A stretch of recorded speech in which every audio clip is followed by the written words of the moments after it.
I will say good morning. It is a zechus. Baruch Hashem to with everyone. I'm sorry that I'm not there in person, but I very much want to thank the Tech Chevra, Moshe Abramson, Jeremy Lassen, for enabling me to at least learn with you together virtually. So I also want to thank all of our sponsors. The sponsorship info will be listed in Yahrzeit Hashem in the description on the YouTube video, as well as in the podcast description as well. Thank you to all of our incredible sponsors. With that, let us begin. Today's daf is Pei Gimel 83, and we are picking up on Pei Beis 82b, about 14 lines up from the bottom, the two dots. So the Mishnah quoted as follows: Kohen sheshimish betuma. So a fascinating Mishnah. The Mishnah said that if you have a Kohen who does the avodah in a state of ritual impurity, so what's halacha? So the young Kohanim would take him out and essentially beat him up, beat him to death. A concept or an application of kanoin pogin bo, as we saw in yesterday's daf. So the Gemara says as follows: So Rav Acha bar Huna asked the following shayla from Rav Sheshes. What was the shayla? Kohen sheshimish betuma chayiv misa b'dei shamayim or ein chayiv misa b'dei shamayim. What if a Kohen does the avodah in a ritual state of impurity? He's tamei. So what's the halacha? Is he chayiv misa b'dei shamayim or not chayiv misa b'dei shamayim? What is the halacha? I'm related to nisua. So again, remember, this is Rav Acha bar Huna asking this from Rav Sheshes, and Rav Sheshes responds. He says, "We're in the Mishnah. Kohen sheshiyesh betuma. If a Kohen did the avodah in a ritual state of impurity, ein echav HaKohen mevin osa lebeis din. The other Kohanim don't bring him. This is our Mishnah. Other Kohanim don't bring him to beis din. Rather, what do? Ela pirchei kahuna motzion oso chutz la'azara. The young Kohanim take this Kohen who did the avodah in a state of tumah. They take him outside of the courtyard. Upotzim es mocho begizrin, and they beat him over the head with clubs. So what do you see from here? And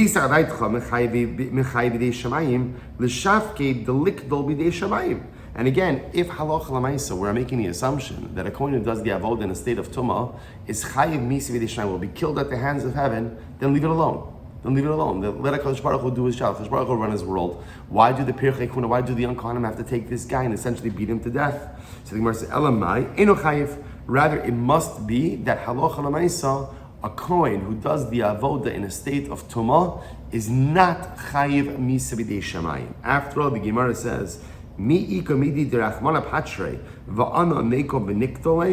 there such a thing for an infraction that HaKadosh Baruch Hu says you're pater and we're going to make a person chayiv? So it must be that he's not chayiv misa b'dei shamayim. Incredible. The Gemara says, is that true? Is that true? That just because Hashem says you're pater, we don't exact punishment from such an individual? What about the following case? V'atanan misha laka b'shana beis machnisin asal l'kipa. So again, we just saw this in Shabbos' daf. If somebody went ahead and violated prohibitions multiple times, and he's chayiv malchus, so what do we do after a certain number of times? We put him in the kippah, right? We put him in the cell. Remember again, the cell that's small, that he can't sit down, he can't stretch out. We put him in the cell, and ultimately again feed him a little bit of bread with water and then barley, and he dies. So the Gemara says, Rachmana patre va'ana katlinale. Here's a perfect case. If you were to bring the guy to beis din, what would beis din do to this individual? Nothing. So here's the case of where HaKodesh Baruch Hu says that the person is pater, and yet we still take the law into our own hands. The Gemara says, no, it's not a good raya, because remember, Hamar Rabbi Yirmiyah, Amar Reish Lakish, b'malchus shal krisos askinon tegavra bar kitalu. No, remember how we defined that case. What case of malchus is that? This is a person who committed multiple acts of kares, or I should say, he violated the same kares prohibition multiple times. Now for kares, beis din doesn't execute the person, but beis din does give malchus, so such a person is deserving of death. Remember again, the Gemara said, and clearly the fact that he's a repeat offender indicates that he doesn't value his life, so we just expedite the process of his death. So what about the case? And yeah, also Shabbos is Mishnah. What about the guy who steals a klisharis, a service utensil? So again, the Mishnah said, "Kanai pogimo." We could kill such an individual. Hamar Yehuda. So again, see, here's a perfect example. If you were bringing the guy to beis din for stealing a klisharis, so what would they do to him? All right, probably like any other case of theft, pay back what you stole and move on. But yet again, we kill the guy, or kanoin would kill the guy. So what do you see from here? That even in a case where someone is technically exempt by HaKodesh Baruch Hu or by beis din, we will still, or by HaKodesh Baruch Hu, we'll still go ahead and kill him. Umar says, no. Amar Yehuda bekli sharis askinan v'ramiza lo yavo levaros kibala es HaKodesh v'amesu. Now remember again, that case was different because remember they based it on a pasuk. Remember again, it was an interesting interpretation of the pasuk. We're talking about a service utensil based on mikdash, and they have a unique drasha. That was Shabbos' daf. What about the guy who curses with sorcery? So remember again, also kano in poginbo. So here's an example. If you bring him to court won't do anything. Yet we still kill this guy, right? A kano, you could kill this guy. Hatana of Yosef, Yake kosim es kosmo, demechse kimevarich es Hashem. No. That's the case. Remember, the way we define that case is it has the appearance that such an individual is actually cursing the Ribono Shel Olam. That's why we could deal with them in such a severe fashion. I have habolas akusis. What about the case of bolas akusis? Right? What about a man who has relations with a non-Jewish woman? So again, remember, midar, I see if you bring the guy to Beis Din, okay, maybe it's a lav. But lamaisa, kano in poginbo. So here's an example of where HaKadosh Baruch Hu, quote unquote, exempts the person, and yet we kill him anyway. To which the Gemara says, no. Remember, ha'akarya l'Rav Kana b'chalmei va'ad karei Rav ligmari. So remember again, that's where they asked the question to Rav. Rav didn't know the answer. Rav Kana had the dream. He saw the pasuk in the dream, and therefore again, this idea that you can go ahead and kill someone who went ahead and was Baal Akusis, again based on that pasuk, an interpretation of that pasuk. Also, as we saw, halacha l'Moshe Misinai. All right, Esvei. So Gemara is the kasha. So again, just to keep track of our basic fundamental question. If a Kohen does the avoda in a state of ritual impurity, is he chayiv misa b'dei shamayim or not? So remember, this was the question that Rav Acha asked from Rav Sheshes. Now Rav Sheshes responded. Rav Sheshes said the answer is obviously no, right? The answer must be no. So in other words, he said that halacha l'maisa. I'm sorry. The answer must be yes. Because the Mishnah said that if a Kohen does the avodah in a state of tumah, then halacha l'maisa, pirchei kuna are allowed to take him out and beat him to death. Now, from Rav Shesh's perspective, the only way that would be permitted is if such a person was chayim misbidei shamayim. So then again, the pirchei kuna could almost act as the shluchei Hashem, the agents of HaKadosh Baruch Hu, to carry out the death penalty. But if he's not chayim misbidei shamayim, then at the end of the day, how can you kill someone who HaKadosh Baruch Hu paters? To which now the Gemara went through all of these cases where, no, you do have cases like that, where someone technically would not be held liable in a technical, legalistic framework in Beis Din, but yet we still see that they could be liable to a death penalty. Okay? Or I should say, at least liable to death at the hands of a kanoi. Okay, the Gemara goes weiter. The Gemara says, excuse me. So the Gemara raises the kasha. Here we go. Fascinating case. Hayotzek v'habolel v'haposes. Okay, so let's go through this. Yotek. So this is talking about different aspects of a carbon mincha. So if a person goes ahead, we'll see exactly what this case is. Pouring oil on a mincha, that's yotek. Bolel, ultimately again, is mixing the flour with the oil. Bolel, poses. Certain minachos would be baked off, then crushed. So the act of crushing it is called poses. Moleach, adding salt. Meinif is waving the mincha. Magish, bringing the mincha close. So what's the halacha? V'mesadres hashulchan, or one who puts the lechem upon him on the actual shulchan itself, or a meitiv es haneros, or one who arranges the candles or the oil of the menorah. V'hakometz, or one who takes the kmitza. Remember again, kmitza is the way the kohen takes the flour for the carbon mincha, the three middle fingers. V'mekabel domim b'chutz, or one who goes ahead and is mekabel domim, he receives the blood of a carbon that has been offered. If you do these things, ultimately, achamdam b'chutz, pater ve'in chayav alehen. One is pater, and ultimately, again, not chayiv for it. Now, what is this talking about? So we'll say, so take a look at the last Rashi over here. Rashi says, b'chutz im asa achas me'elu b'chutz. So what we're talking about over here is if a person performed any of these avodos outside of the Beis HaMikdash. So if a person, so that's the case, poured oil on a mincha, mixed the mincha, broke up the pieces of the mincha, added salt to the mincha, waved the mincha, brought the mincha close, arranged the bread on the shulchan, or arranged the candles or the lights of the menorah, took a kmitza, received sacrificial blood. If you did any of these things outside of the Beis HaMikdash, you are pater. Now this is very interesting because remember again, there is a concept of shchutei chutz. What's shchutei chutz? You're not allowed to shech the carbon outside of the Beis HaMikdash. So now the Gemara is saying over here, apparently it only applies to certain types of sacrificial service and doesn't apply to others. What's the distinction? Take a look at Rashi. Pater, this is last Rashi on Pei Beis Maves 82b. Rashi says Pater, Telo chayiv kares ela shochet. The only thing you're chayiv if you do bachutz is shchita, is slaughtering of a sacrificial animal. Dechsev asher yishchat umale dechsev asher ya'ala ola v'zorek di'esrabi midam shava paragdat v'chol hani di'esh acharei avoda imit v'parag basra. So this is very interesting. Rashi highlights a principle. The principle is like this.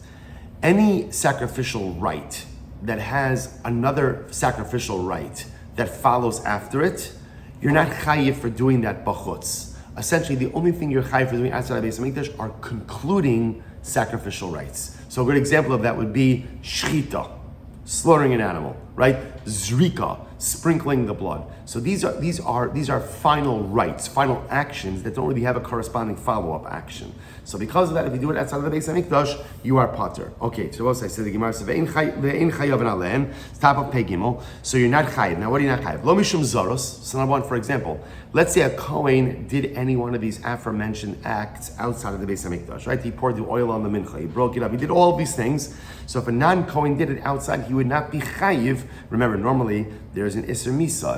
If a non-Kohen does the avodah, he's chayiv Misa. So, but again, if any of these things were done bachutz, then halacha l'maaseh is not chayiv. V'lo mishum tumah. Similarly, if a Kohen did it, but he was in a state of tumah, he also wouldn't be chayiv. V'lo mishum chusar begadim. It's very interesting. Similarly, a Kohen is actually this passage parsha. A Kohen has to do the avodah wearing the requisite big day kahuna, kohanic vestments. Failure to do so, in many respects, invalidates the avodah. And also it could be a chiyuv misa. But again, this doesn't apply to the list that we just mentioned before. V'lo mishum rachos yadayim v'raglayim. And also, again, halacha l'maaseh, normally before performing an avodah, a kohen would have to go ahead and wash his hands and his feet. Failure to do so results in liability or culpability. But again, if he didn't wash his hands and feet for any of these things that were done outside, there's no liability for that either. Okay, very interesting. And Rashi points out over here, if you look at Rashi, Lo mishum zaros, zar sha'asa achas mem bifnim, eno chayiv misa. So this is interesting, right? If a non-Kohen did any of these things inside of the Beis Hamikdash, he would not be chayiv misa. Same idea, Lo mishum tuma, Kohen tamei sheshimesh, the zaros v'shimush b'tuma mechad kra. Same idea that again, there's no din of tuma, there's no din of mechusra begadim, good. So the Gemara says as follows. Ha makter chayiv. Now, interestingly enough, what we could see from this is that if you were to do the haktara, if you were to go ahead and take the carbon and put it on and burn it outside of the Beis Hamikdash, that there would be liability for that. Take a look at Rashi. Ha makter tahavya avoda tama she'in achareha avoda chayiv mishum tuma umay chayiv lav misa. So again, now the Gemara is kind of switching gears over here a little bit. So what do you see from here?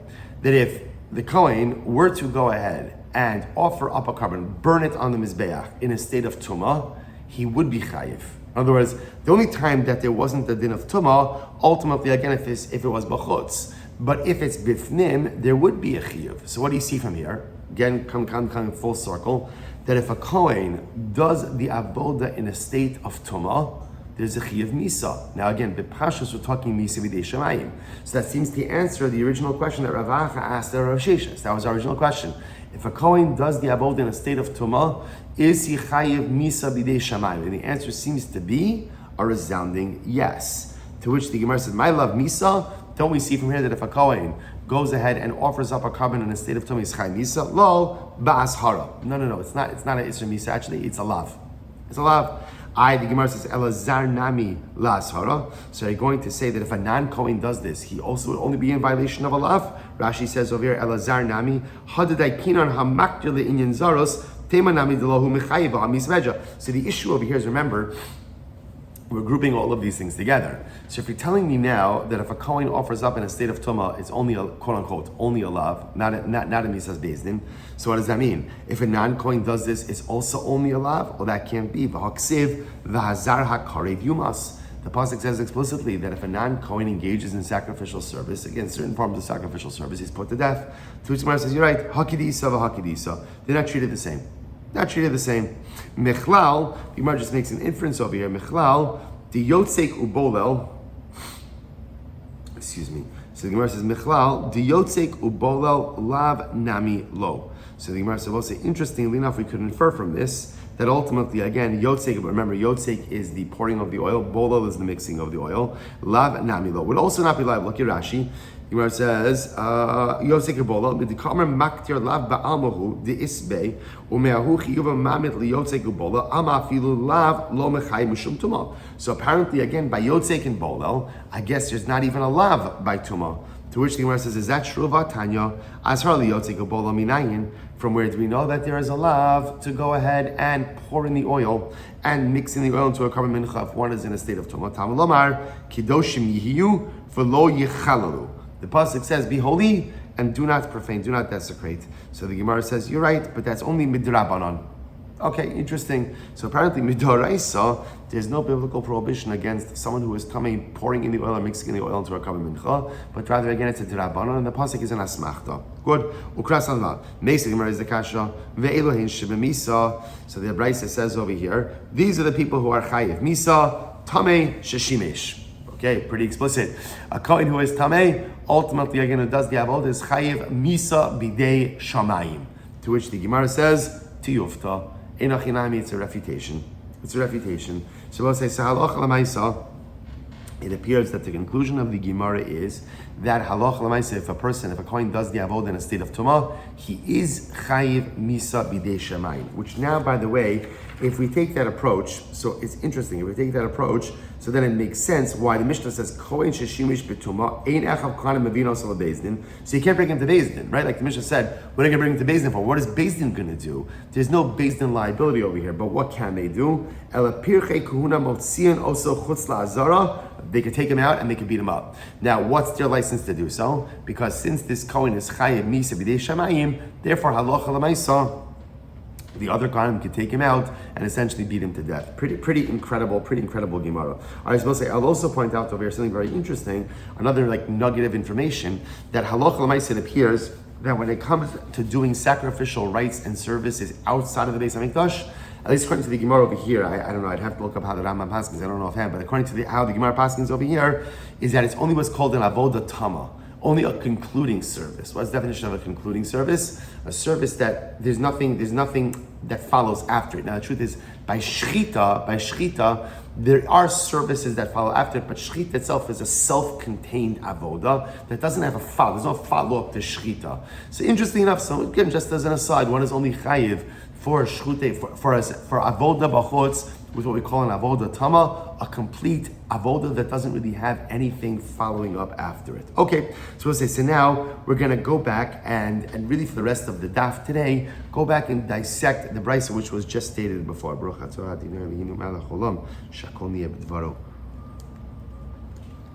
Says the Gemara, Gufa, the following people are chayiv misa, and again, in this context, supposed to for today, whenever we see misa means misa b'dei shamayim. Fine. So ve'elu shebemisa ha'ochel es ha'tevel. Person goes ahead and eats tevel. Remember again, what's tevel? Tevel is untithed produce. So a person goes ahead and eats tevel. The chayiv misa b'dei shamayim. Now Rashi says over here. Ha'ochel es ha'tevel kulam asnisin yalaf amikrai. So again, here's what we're going to do. We're gonna go ahead and we're going to mention the list, and then we'll go back and we'll explain how we know each of these items. So number one, ha'ochel es ha'tevel. Number two, the kohen tamei she'achol truma TORAH. If a kohen who is tamei eats truma which is ritually pure, okay, so a tamei kohen eats truma which is tahar, means b'dei shamayim. V'zar shachal sa truma, a non-kohen who eats truma also means b'dei shamayim. V'zar sheshimesh, a zar, right, a non-kohen who serves in the Beis HaMikdash, ultimately again chayiv misa.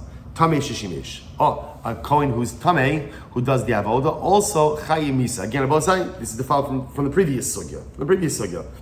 Remember again, the Gemara just quoted part of the brisa beforehand, but once again, this seems to be the definitive ruling that a kohen who does the avoda in a state of ritual impurity is chayiv misa b'dei shamayim. Tamei sheshimesh utvul yom sheshimesh. Tvul yom, remember again, is someone who goes to the mikvah by day, but still requires hair of shemesh. He needs sunset in order to do the avodah, in order to be pure. If he does the avodah, chayiv misa b'dei shamayim. Next, mechusar begadim.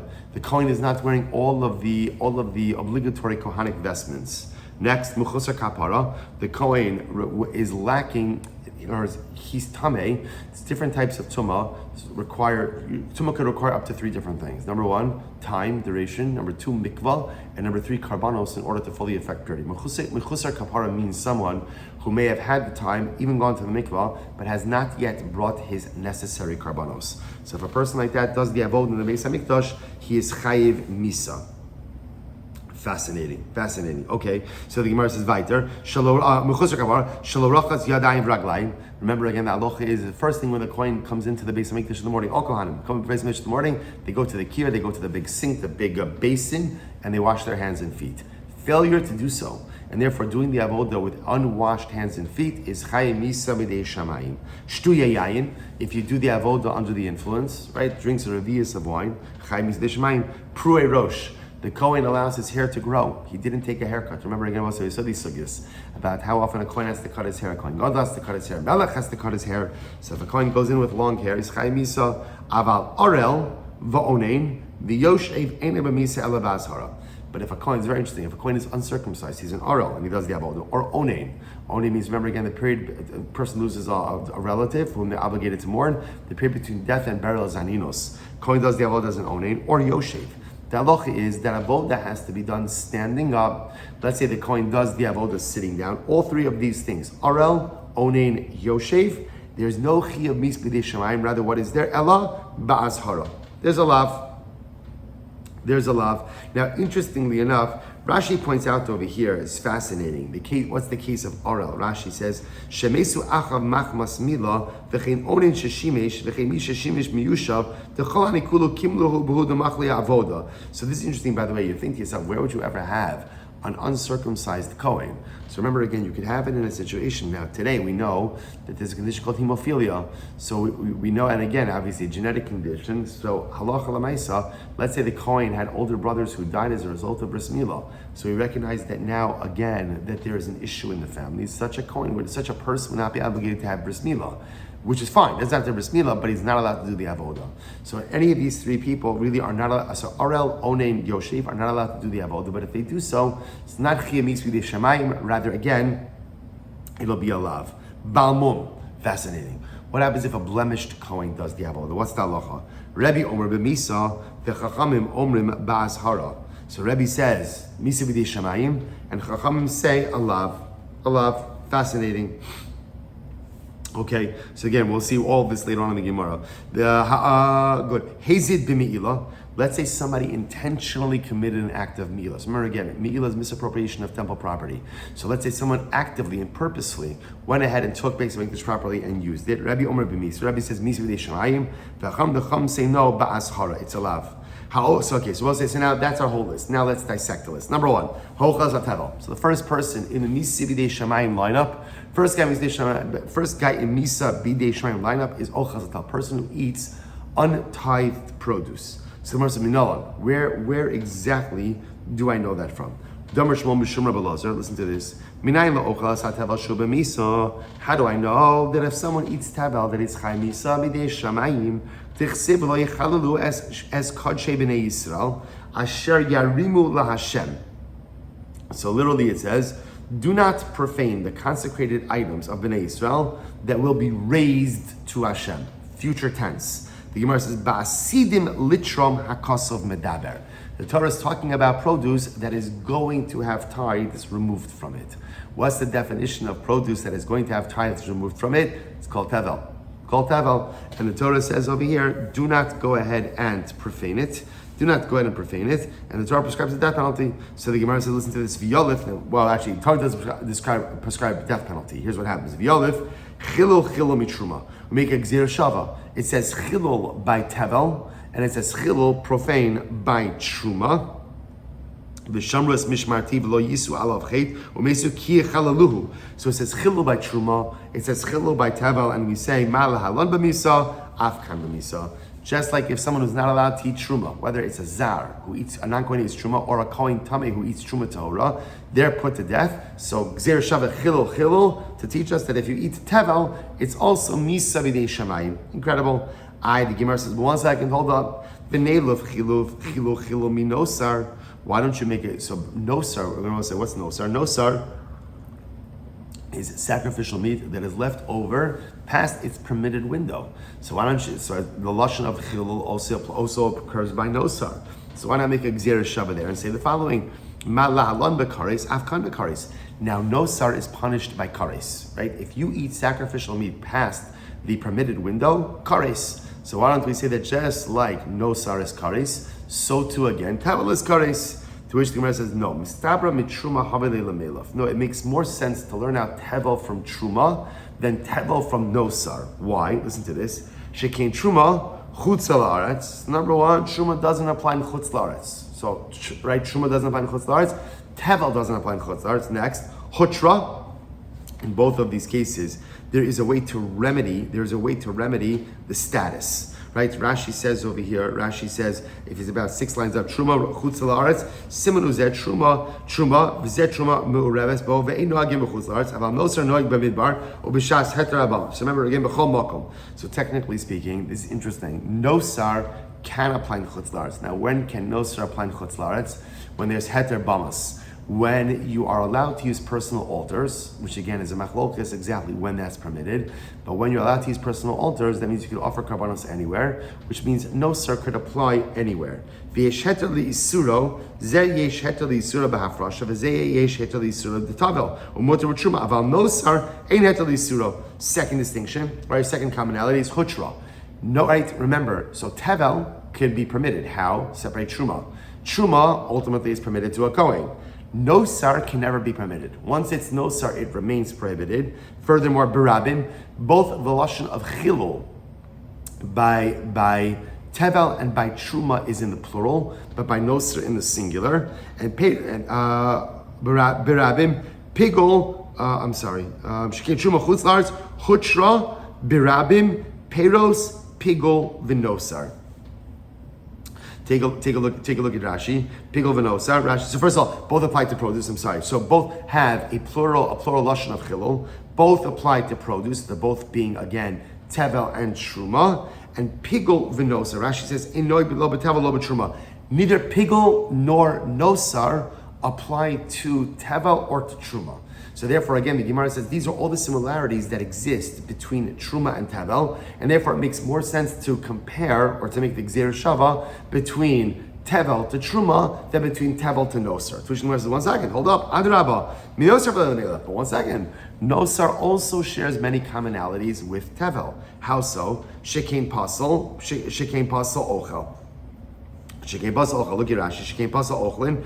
Nosar v'tevel shnei and psul hamaychol. So remember again, both nosar and tevel is a psul in the ochel. The food itself, the item itself, is inherently invalidated, right? So again, nosar inherently invalidated. Tevel inherently invalidated. Rashi says about truma pasal aguf hu dechiya chalua b'tumas aguf ksiv. So interestingly enough, truma, right? Because remember again, we're talking about truma itself is inherently permitted, right? It's permitted to certain people at certain times.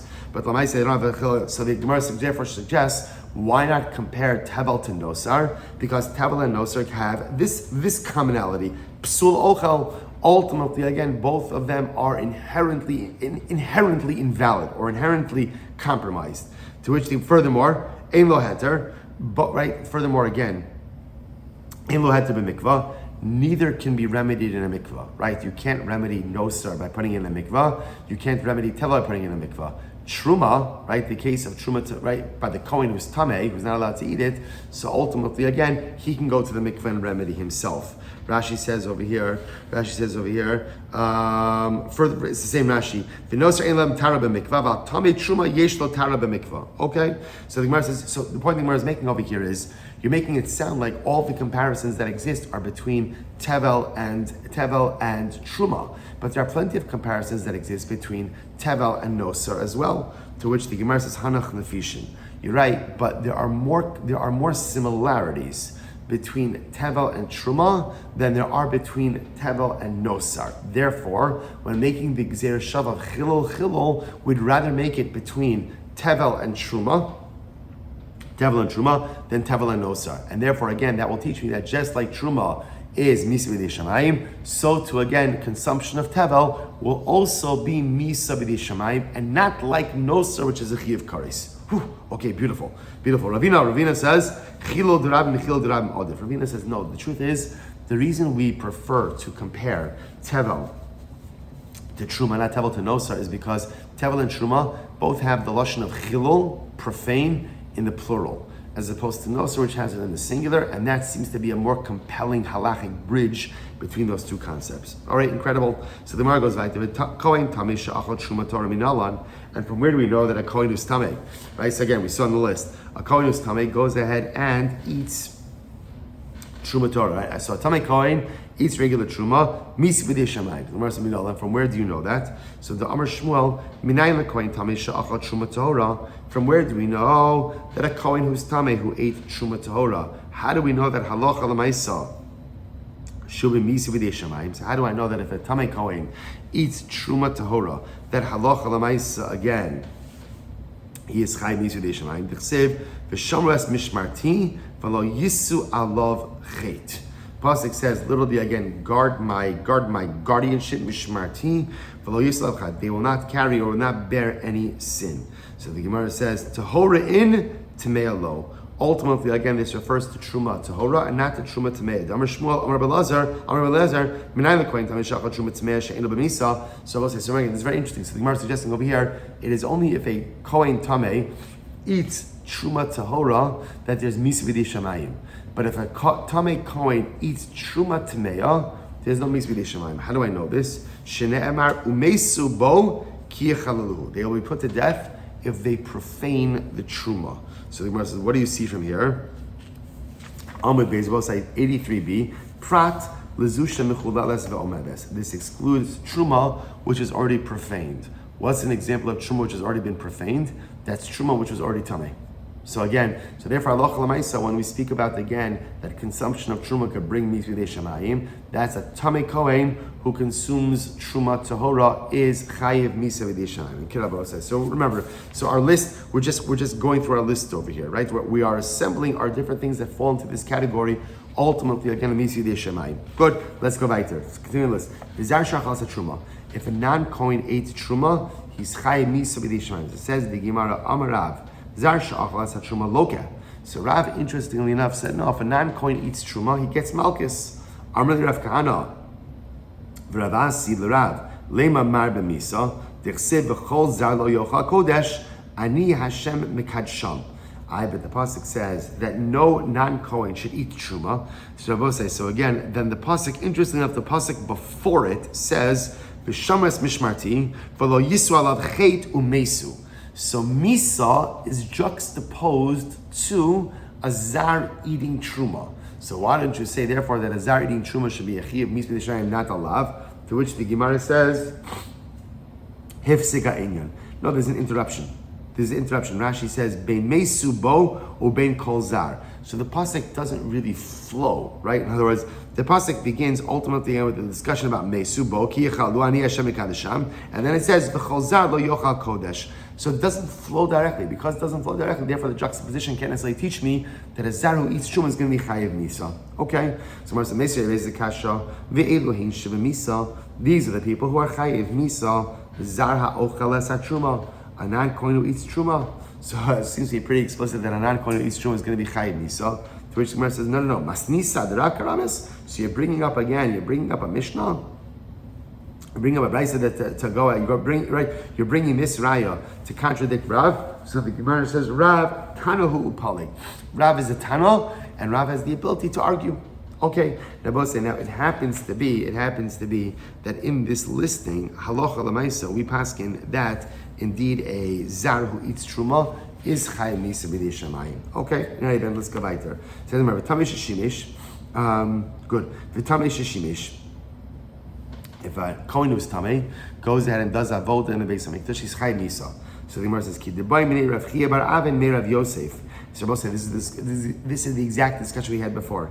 Minayim Tamei sheshimesh shuba Misa. How do we know that if a Kohen is Tamei and he did the avoda in the Beis HaMikdash, that he's Chayim Misa? The Chsiv daber la'aron ve'albanov v'yenazru mekadshei b'nei Yisrael v'lo yichalalu es shem kadshi. Okay. So the pasuk says, speak to Aaron and his sons, and they should be careful. They should be careful with the kachim of Bnei Yisrael, and they should not profane my holy name. So the Gemara says once again, V'yolif chilul mitruma. Wow. So we make a gzer shava chilul to truma, and we say ma lahalon b'misa afkan b'misa. Just like illegal consumption of truma is misa v'di shamayim, so too again, if a person who's tamei, kohen who's tamei, does the avoda, he's chay misa v'di shamayim. Says the Gemara 1 second, same thing as we had before. V'neilif chilu minosar. Ooh, why not make the gzer shav of chilu to nosar?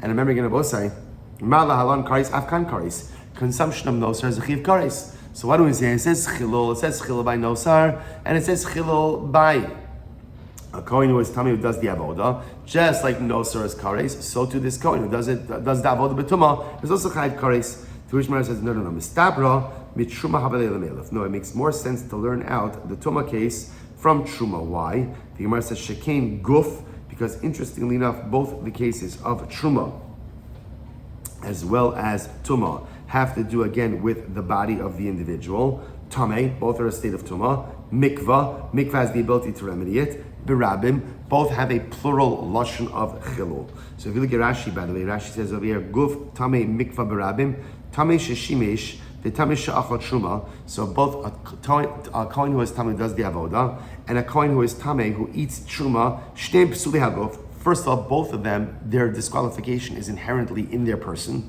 right? In their person.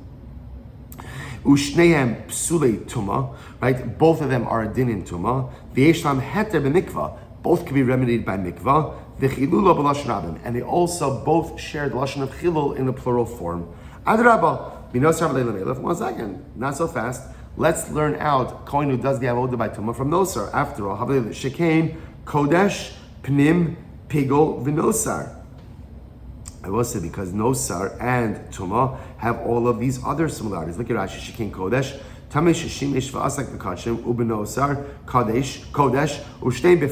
Remember again, all of these things, right? Both of them deal with consecrated items, kodesh.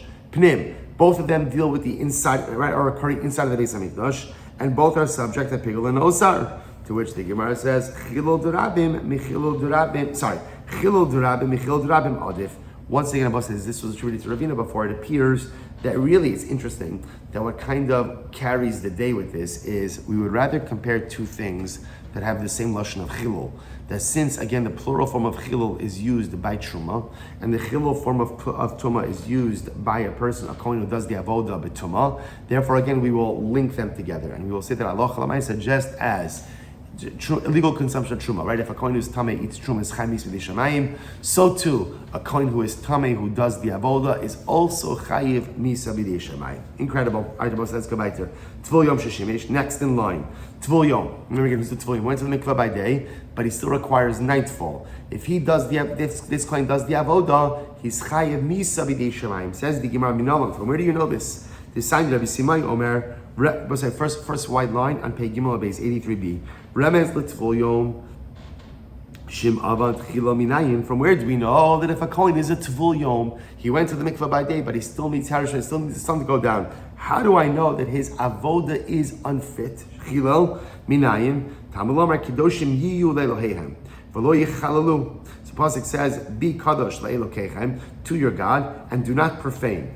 Now the Gemara says, now what does this mean? Now the Pashtos is talking about Tumah. I don't need it for Tumah. So remember again, if I don't need this pasuk to teach me that a Kohen who does the avodah b'tumah is chayiv, because you already learned that from a different pasuk. Ultimately, again, use it to teach me that a Kohen who's a tvul yom who does the avodah is chayiv, or I should say, is chayiv. I don't know that it's chayiv b'dei shamayim, and once again, b'yalif. Chilul mitruma. We make a gzer shav of chilul to truma. Ma lahalon b'misa, afkan b'misa. Just like by truma, if a kohen who is tamei eats truma, he is chayiv b'dei shamayim. So too again, if a kohen who's a tvul yom does the avoda, he is also chayiv b'dei shamayim. Incredible. Umechusar begadim. So we'll say it's incredible. Again, like I said before, this past week's parasha Tetzaveh. Right, a kohen has to wear the requisite outfit, the requisite clothing, and failure to do so. And if he doesn't wear the avodah, he doesn't wear the clothing, the begadim, and he still does the avodah, he is chayiv misa bidei shamayim. Says Gaminola. From where do we know this from? Am Rabbi Avo, Am Rabbi Yochanan, Umatu beimishmeid Rabbi Lazar Rabbi Shimon, v'chagarta osam avneit. Pasuk says, you shall put the belt, literally you shall gird them, I love that word. You shall gird them with a belt. Right? Avneit, the belt was one of the bigdei kahuna. Bizman shebigdeim aleihem kihunasam aleihem. When their clothing is upon them, then their kahuna is upon them. So this is actually really fascinating, right? Because you have to really appreciate the rest of the pasuk. The rest of the pasuk is v'chagatim osam avneit, right? You should put a belt around them. Aaron ubanov v'chavash lamigbaos, put their hats on them. V'haisa lahem kahuna l'chukas olam, and the kahuna will be theirs for an everlasting statute. So the Gemara darshans, when is the kahuna theirs? When they wear the clothing. When they wear the clothing. If they're not wearing the clothing, then halacha l'maisa the kahuna is not. What does it mean the kahuna is not theirs? It means the Gemara's understanding that if a kohen does the avoda without the begadim, then halacha l'maisa again the avoda is pasul. And again in this case, so the Gemara says, "V'havalu zarim," because a kohen, listen to this, a kohen who does the avoda without the requisite garments is the equivalent of a non-kohen who does the avoda. And a non-kohen who does the avoda is chamis v'di shamayim. So to a kohen who does the avoda without the begun, without the proper vestments, without articles of clothing, is chayiv misa b'di shamayim. V'amar mar. So v'amar mar zar shishimish v'misa. And we learned that halacha l'maisa, if a non-kohen does the avoda, he is chayiv misa. So we'll say it's really incredible that the kahuna only vests upon the kohen when he's wearing the begadim, which I will say is such a fascinating idea. Why? Because on one hand, the kahuna is innate. Remember again, what do you have to do to be a kohen? It's not like you could earn it. No matter how well you behave, if you're not in, you're not in. If your father's a kohen, you're a kohen. And if your father's not a kohen, you could be the gadol hador. You're still not going to become a kohen. So on one hand, kahuna is innate. On the other hand, you need the begadim in order to go ahead and do the avoda. And I think that there are two profound lessons over here. That this really is the embodiment of Kedusha. Kedusha is comprised of these two things. There's innate Kedusha, and ultimately, again, there's earned Kedusha. So innate Kedusha, every single Yid, every single Jew has Kedusha, right? You don't have to do anything. You were born a Jew or you convert into Yiddishkeit. If you're Jewish, you have Kedusha. And that's beautiful. And it's a fantastic foundation. The next step are like, what begadim, what garments do you want to put on yourself? You know, a beged represents something that I take from the world or I take from the outside and then I make it part of me, right? You know, you say like clothes make the man. Clothes are very much tied up in a person's identity. So on a spiritual level, my begadim are the actions I engage in, my accomplishments. What begadim, what am I going to wear? And if you don't have begadim, if you don't have begadim, then all you're left with is your innate kedusha. If all you have is your innate kedusha, you're a zar. You're like a baby. You're like a baby, a spiritual baby. Baby comes into this world. Yeah, baby's holy. It's beautiful, fantastic. What did the baby do? Absolutely nothing. So how's the baby holy? Because every single yid has innate kedusha. But life, successful living, is all about what clothing are you going to wear. What are your ma'asim tovim? What are your good deeds? What are your accomplishments? What are your chasadim? What's your tzedakah? And every single thing that you do in life is another beged, is another garment that you put on. And clothes, mamish, make the man. Clothes make us wear. And I will say, this is interesting because you have to think about it. Why is it exactly that there is such specificity regarding the clothing of the Kohanim? Such specificity. So on one level, the Sefer HaChinuch brings down, he says, because people are very taken by externalities, and we want people to come to the Beis HaMikdash and to be inspired, and they need to see the Kohen all dressed up. But I think, which is beautiful and incredible, but I think also on a deeper level, that what the Kohanim remind us is, I go to see a Kohen. A Kohen is the embodiment of like what it means to be a growth-oriented spiritual being. And what I see with the Kohen is, even though he's a Kohen, right, with no clothing, right? You meet the Kohen on the street. Right? You meet a Matzah Shabbos, he's getting pizza just like everybody else. So what happens? You're going to let him go first in line, right? Why? Because you have to give respect to Kohen. But he's not wearing the begadim, but he's still a Kohen. He's still a Kohen. Even without the begadim, he's still a Kohen because his innate identity is Kahuna. But he really only fully self-actualizes when he puts on the begadim. And I will say, it's the same thing for all of us. I'm always Kaddish because I have innate Kedusha. But do you want to become the best version of you? Put on your clothing.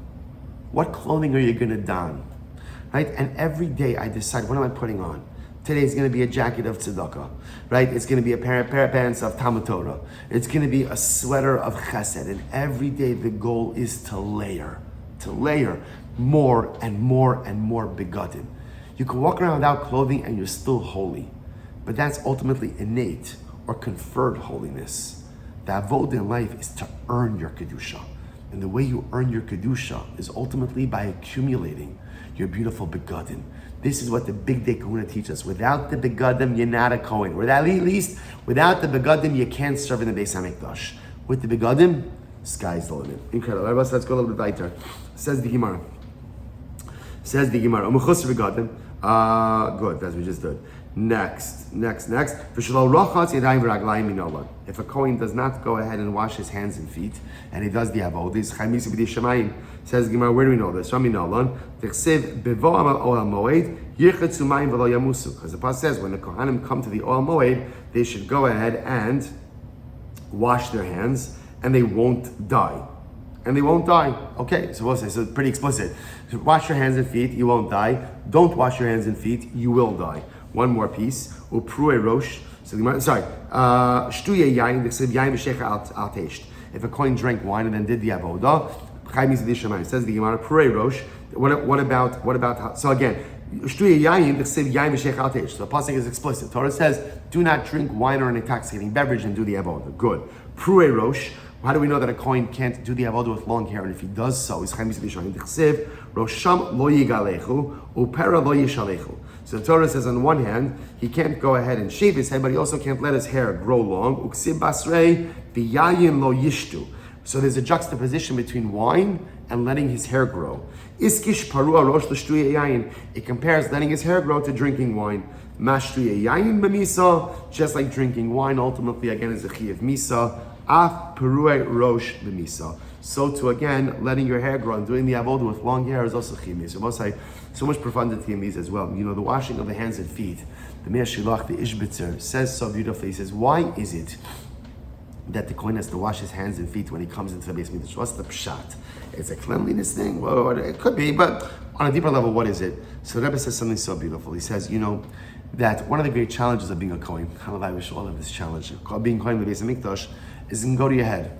And a person could easily utilize this exalted position for self-aggrandizement and ultimately to just stroke his ego. So what happens? Every day he comes and the first thing Kohen does is he washes his hands and his feet. The Rebbe says something so beautiful. The feet take you where you want to go. The hands represent how you accomplish in this world. The Rebbe says when a Kohen walks into the Beis HaMikdash, he's washing away his own self-interests. I'm going to go not where I want to go. With my feet, I'm going to go where HaKohen Baruch Hu wants me to go. I wash my hands. I'm ultimately, what am I going to accomplish? Not just simply what I want. I'm going to accomplish what HaKohen Baruch Hu wants me to accomplish. That the way that the Kohen goes ahead and enters into the Mikdash is by washing away negios, washing away any personal interests. If I'm going to be successful in this role, I got to do it for God. I got to do it for the team. I got to do it for Klal Yisrael. And I can't be doing it for me. What about, again, wine? Why can't the Kohen drink wine? So of course, on the most basic level, we could be concerned that perhaps if he drinks wine, so the mice again, he may mess up on some of the details. But there's another yesod that wine is then this, by the way, this is the week to learn about wine. But there's a profound yesod. Wine on one hand, the yayin samach levav enosh. Wine could go ahead and bring incredible joy, like it does. We know it does. It does on Shabbos and Yom Tiv, Purim haba aleinu l'tova. But when you come into the Beis HaMikdash, you're such close proximity to HaKohen Baruch Hu, your joy should emanate from one place and one place only. And that's closeness to Hashem. There should be no external mediums to bring about joy, because you don't need it. It's a tremendous idea. We need wine at different times in life to kind of get us going to bring out the simcha. That's the nature of man. Like we saw before, sometimes we need wine to take the edge off. Sometimes we need wine to amplify or allow those feelings of simcha to come out. But when you have such profound closeness to HaKohen Baruch Hu, I don't need any other external stimulants. I don't need anything to help me with that simcha. Do you know why? Because the greatest simcha in the world emanates from closeness to Hashem. That's where the greatest joy comes. And therefore the Kohen, who has the unique privilege to serve in the inner precincts, the inner sanctum of HaKohen Baruch Hu, he does not need wine to be able to find simcha. And in fact, if he introduces wine, that invalidates the avodah. Because Kohen, your simcha has to come from the pure, beautiful, and unadulterated closeness that you experience. For us also, to teach us, we're all looking for happiness. And we think happiness comes right. This one thinks happiness will come from money, and this one thinks happiness is going to come from possessions, and this one thinks happiness is going to come from career, and it's going to come from this. And at the end of the day, happiness comes from one place and one place only: closeness to HaKadosh Baruch Hu. If I have closeness to HaKadosh Baruch Hu, then ultimately I have everything. And not only do I have everything, but I have beautiful, unbridled, and uncomparable joy. True simcha in life only comes from a close relationship with HaKadosh Baruch Hu. All right, the most stop over here for today. Shkoyach, everyone. Sorry I can't be there with you in person, but a tremendous zechus to learn with all of you. Have a wonderful day.